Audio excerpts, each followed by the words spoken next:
Hello, my wonderful friends. Mega's here on a beautiful day in Asha. Guys, today we're going to be peeking behind the veil. Zoroastrianism, the original religion of the original God, will show you a way to change your life today, to make it better.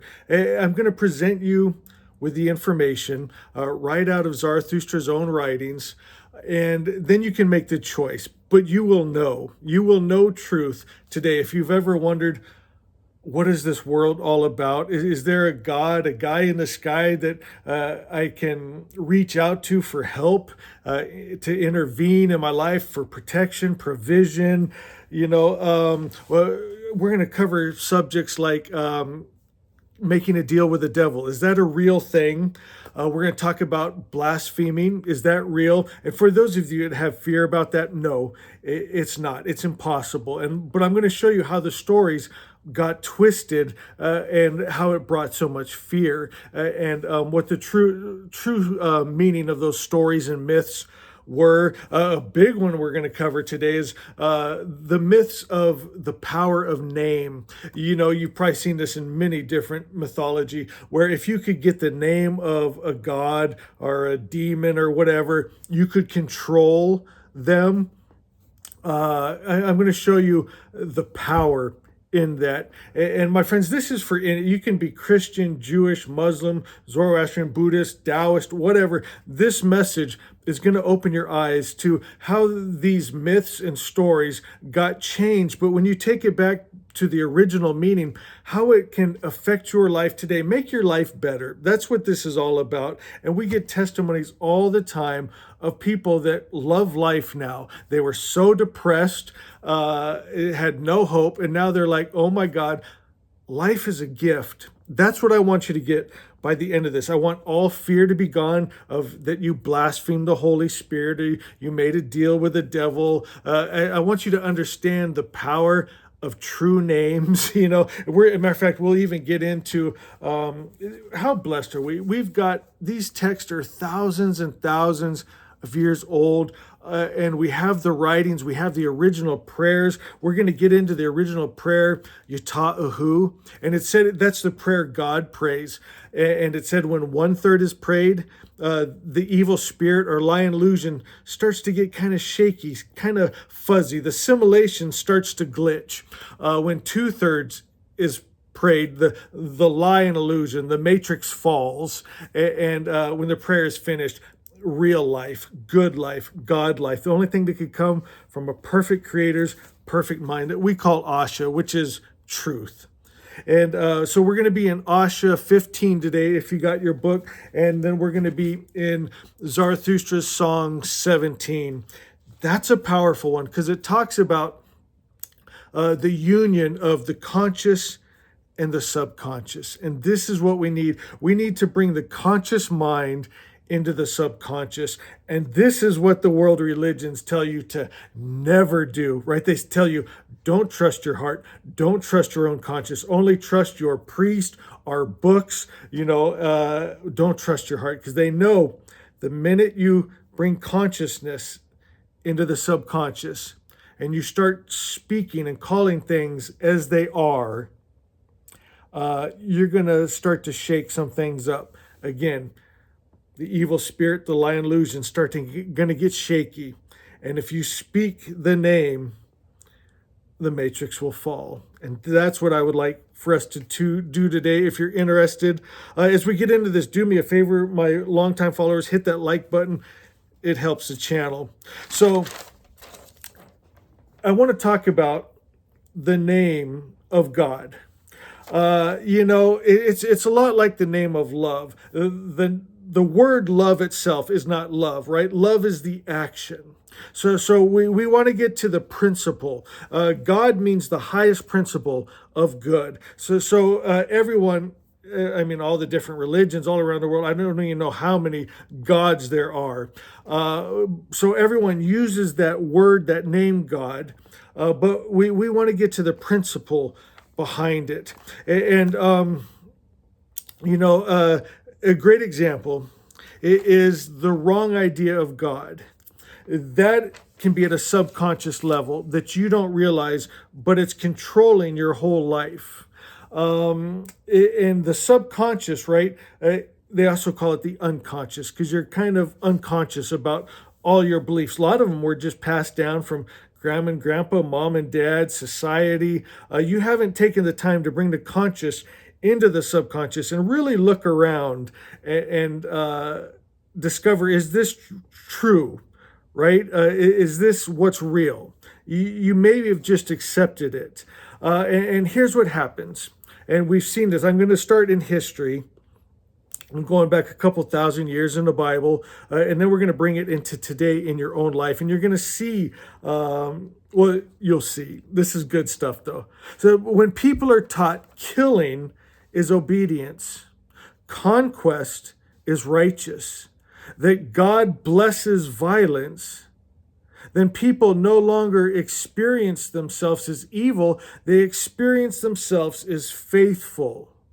And well, there's so much to this, but I want to touch on this real quick before I move on. I'm so excited. I don't want to get ahead of myself.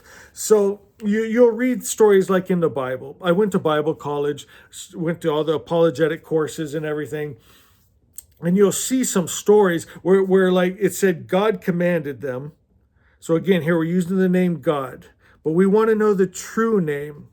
It said God commanded them to go in and kill the men, the women, the children, but then they could bring back women, children, sex slaves, and they'd keep them outside of Jerusalem for 7 days, and they'd bathe the little girls and themselves. And then when they took them into Jerusalem, into their home as concubines, sex slaves, it was okay with God, right? And now we know that's not right. From the killing men, women, and children, going in, they would go out and conquer distant lands. Not like they were being attacked, protecting themselves. They're going out and conquering lands in the name of their God, the God of Israel. This isn't anything about any Judaism, Islam, Christianity, any religion. That's not what I'm talking about here. So please don't get offended. Just listen. Because I'm going to show you how it affects you today. And if you're struggling at all, you have no happiness, no peace, no joy, this is the message you need to hear. Because again, the original religion, we got the true name of God. And I just want you to see it, feel it. It's good. It's literally, that's all it is good.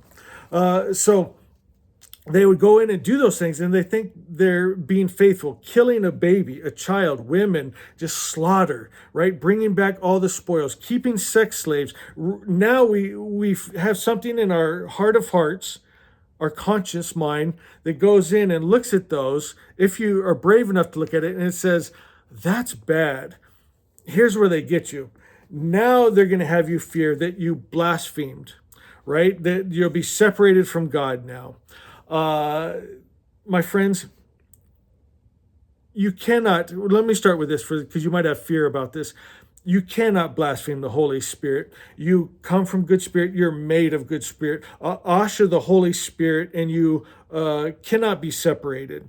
It said before we came to time, space in our holy text into a body, that we would be born in a body that has passed from grandma and grandpa, mom and dad, sins and errors, addictions, violence. It'd be in us, in our very DNA and genes. So we saw our lifeline from beginning to end with Vohumana, the God mind. Here in the West, we call the Christ mind, where you and God were one. You still chose to come. You wouldn't have come if you could ever be separated from God, from a bad thought or a bad word or a sentence, right? And you saw your lifeline. You wouldn't have given up God to be sent to hell. God wouldn't have sent you. And it's not even a real thing, my friends. And we'll get deeper into that. Those were just things to keep you from questioning. Because when you read these stories with the conscious mind, without just not thinking about it, just, you're going to think that's really messed up. If you thought about running a sword through a child or a woman, slaughtering, whole cities, my friends, the crying, the pain, the tragedy, sleeping with young women, children. We know today this is wrong, but still to this day, no one will say anything about it because they're scared of blaspheming, going to hell, right? And if they're not scared enough about that, there's a lot of religions, be it Judaism, Islam, that they will kill you, or right, if you try to question or speak ill against their prophet or their God or their books, right, they will kill you. Lots of fear, lots of intimidation, and that keeps you bound. And so people just keep repeating these stories, my friends, and then they add reward and greed as reinforcement, right? False stories don't just command violence, they reward it with the spoils, with power, with status, right? You get those little medals on your chest. You're a general, you're a captain. The ladies think you're sexy now, right? Sexual domination, right? You get the little women sex slaves, and you get to be, you belong to the chosen ones. You're something special. And so now, my friends, they're calling fear and these atrocities and war holy and faithful ones, chosen ones. And then they also appease that lower base animal nature of just sex and violence, and they're calling it God, my friends. And here's what we want to do. We want to know their true name, and it takes their power away. You may call it God, but what's the true name that they want to hide from you because they don't want to lose their power? For many of those that they call gods, God, the Germanic meaning, is the highest principle of good. That's obviously not the highest principle of good in those stories you see. Stone your children when they're disrespectful. All those horrible things. It always went wrong against your own spirit, your own heart, your own conscience. But when you're brave enough to look at it and shine the light in there and see the true name. So they might call it God, but what's the true name? Fear, intimidation, greed, lust, perversion, hate, anger, monster. Wow, that's a little different than the word God, isn't it? But you call it for what it is, and it loses all of its power. You have control. Now, in our holy prayer, Yata'ahu, the prayer that God prays, that's what it is. God, Yata'ahu, Verio, Atara, Tu, Shishat, Chitacha, Vangush, Dazda, Manango, Shatanamangush, Mazdai, Sharthrim, Chayahurai, Yemdre, Gubio, Vastarem. The deeper meaning of that prayer is God speaking truth, calling out real names, taking control, taking the power. My friends, Asha 15. If you got your book, go to Asha 15 real quick, and we'll keep going. Are you guys enjoying this? It's a lot, but it's good. It's quite freeing. Asha 15 says, tell the truth, speak the truth, giving true witness, a man will be saved. Are you brave enough to give true witness? You're not going to blaspheme. You can't be separated from God, right? You're just calling it for what it is. That ain't God, because that ain't good. Only think and speak truth to yourself, and it will form. Think God's highest idea of truth, Asha, and live. So I want to talk about living, because there is reward in these false ideas, but it will not bring joy. I'm sure those soldiers, I would hope those soldiers that went in and slaughtered all those innocents, that those crying souls would always be in the back of their mind. Mommy, please help me. And the crying and the cries of the children that sound just like their children. The mothers pleading for the lives of their children. It must stick in their back of their mind. How could they ever truly have peace and joy?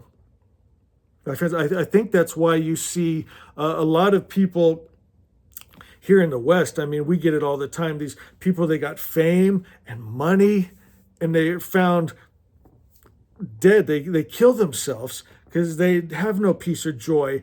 And my friends, I want you to look at your own life for a minute and think about maybe some jobs you've had or careers. I've seen this in the medical field, definitely seen this in religion. I've seen this in many of my own jobs, where they have you go against your conscience. to sell things to people that they can't afford, to separate them from their money with promises, or be it religion or medicines or test and diagnosis and things that are doing more harm than good, but you're calling it good. Again, God and good are the same thing, my friends. So again, we're giving a name to it. This is good what we're doing, right? This is American. This is patriotic. This is Christian, right? We're calling it good, but what are the actions? What's the principle behind it? And I struggled with this in my own jobs and careers, where I knew I was doing wrong, but we're justifying it. And then we're rewarded with promotion, right? You're more greedy, you rip people off more, and you get promoted, you get praised. Maybe you don't get a ribbon on your chest like a general, but maybe you get a manager position, and maybe you get a little more money. And it's feeding that greed. This is selling your soul to the devil when you override your conscience for base things, for greed, but you're calling it good. You see how there's no difference from what we do and what those soldiers did back then. And there's no real devil, my friends, and that's messes up so many people. There's no real devil.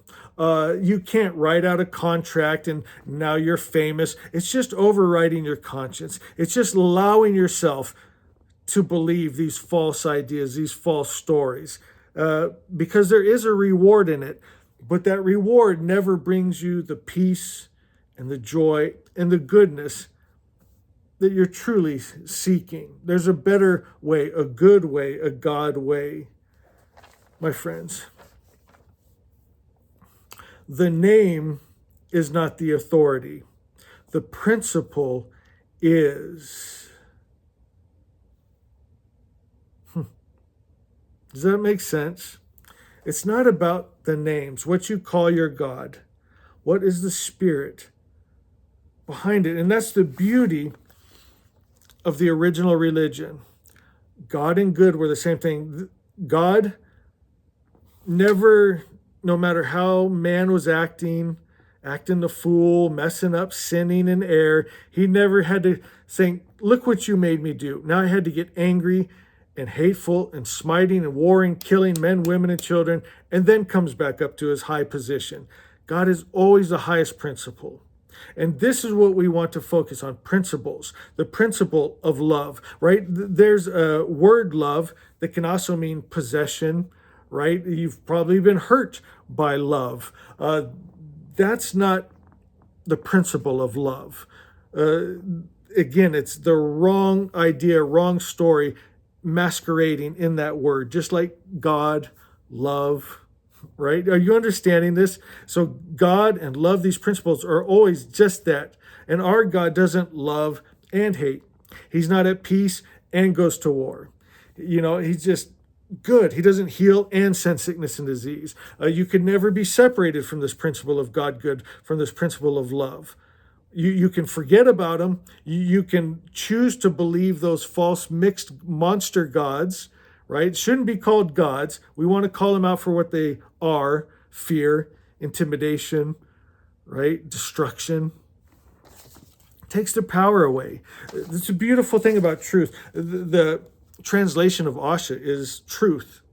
And when you speak the truth, the lie loses all of its power. The false gods lose all their power. There's power in truth. It brings me back to Asha. Go back to Asha 15 because it talks about that. It says, keep the power of truth in mind. There's power. The power you're looking for, it is truth. And you keep the truth in mind. Consciousness. Speak truth. Know truth. Be the truth. Make it your model, right? Attune yourself to the spirit of truth. If it ain't the highest truth, the highest good, the highest love, I don't want it. It says, then trust God and let it be, because it is. You'll see it already is. My friends, heaven is already here. perfect perfection, bliss, the perfect creator's perfect idea is already available. You're not waiting to die to get to it. Many are, but you don't have to. It's already there. If you'll just remove the bad stories, the false ideas of God, the false ideas of love, a good world is here. You know, I think of like some of those stories. I think I always go back to the poor Jewish moms that grew up believing this and stone your child when they're disrespectful. Don't you think they were living in a hell after they did that? They would find no peace, no joy. They're living in a hell on earth, but a heaven on earth was available right there if they just didn't believe the false name of their God, right? The false stories, the ridiculous stories. The stories they believed made a reality, but it's not the real above all real. Heaven was available, but they chose the false gods, the false stories, and they're living in a hell on earth. But heaven on earth was available right then. They could have still been there holding their child, laughing, playing. Get the heck out of the temple. Go to the beach and swim and giggle and make sandcastles with your child and love. Don't tell horrible stories. One day when you're grown, you got to go in and kill men, women, and children and take sex slaves. And there's a mean, angry God that you can never appease, and he's out to get you if you mess up. But if they would have just left all that, gone to the beach and made a sandcastle and swam and played and loved, heaven on earth. Who made it in 21 minutes to hear some of this amazing teaching of the Magi? I love this stuff. Grab your book. We're going to go to I'm so used to saying Asha. We're going to go to the Gathas of Zoroaster, to Song 17. And it talks about union.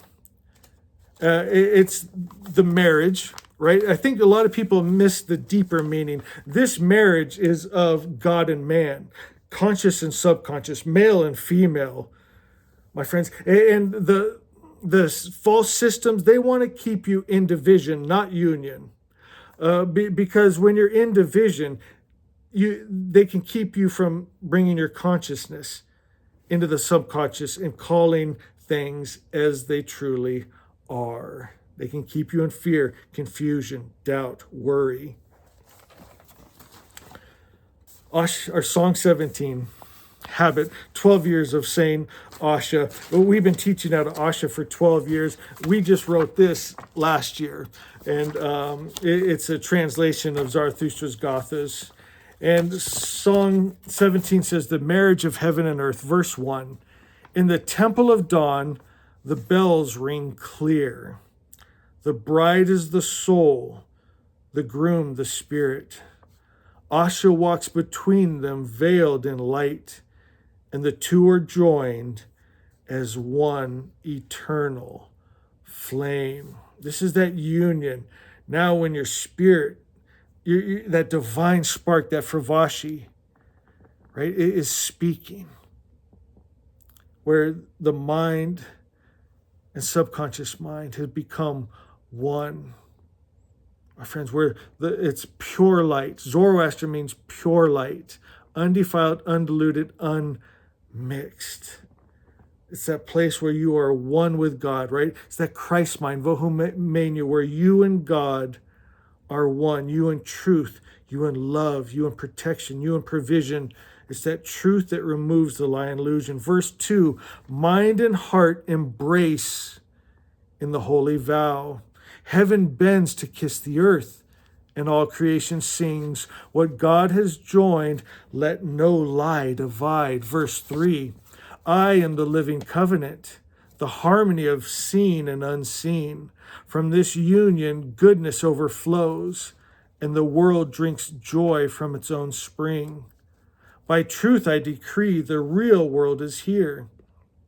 By love I proclaim it shall never fade. Peace blossoms where fear once grew, and every name returns to its holy meaning. I'm going to read that one more time. And every name returns to its holy meaning. I feel that deep. Verse 5, let every home be sanctuary. Let every mind be clear and bright.